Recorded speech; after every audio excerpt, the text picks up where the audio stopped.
just finished reading a very interesting book. Not a hard read, light, breezy, interesting, a little gossipy in a kosher way, called After Steve: How Apple Became a $1 trillion company and Lost Its Soul. And it recounts the history of the company that we all know, and some of us love and some of us hate, and how it dominates our lives from the moment we wake up, literally to the moment we go to sleep with our iPhones next to our beds. And it recounts the history of what happens to the company after its legendary founder Steve Jobs dies, and the company is taken over by two individuals, Tim Cook and Johnny Ive. Tim Cook becomes the CEO, and Tim Cook is the methodical, by-the-numbers, inventory, chain supply genius, and Johnny Ive is the creative industrial designer. All the Apple products are basically his brainchild, the curves, the minimalism, and basically how the company became torn in a tug-of-war between these two kingmakers, the money man, the spreadsheet man, and the creative outside-the-box thinker. What happens to the company, as it says, $1 trillion valuation, but loses its artistic soul and a piece of its identity. And there's many interesting lessons to learn from the book.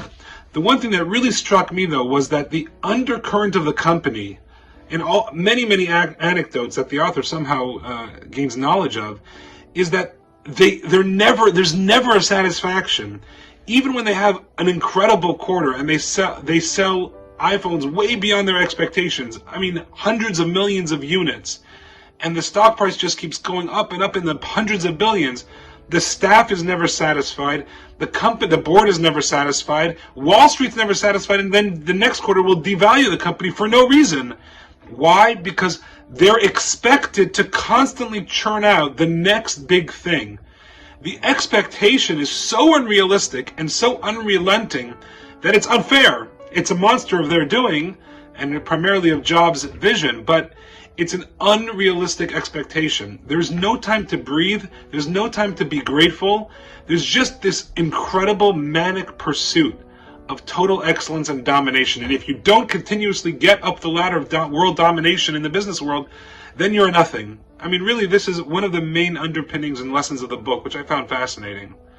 And I just returned with my wife from an incredible event, the tombstone unveiling. In general, tombstone unveilings I personally find deeply meaningful. They're very short, very simple, very profound ceremonies that really, I see as an observer, gives incredible amount of closure and comfort to the family who are mourning the deceased.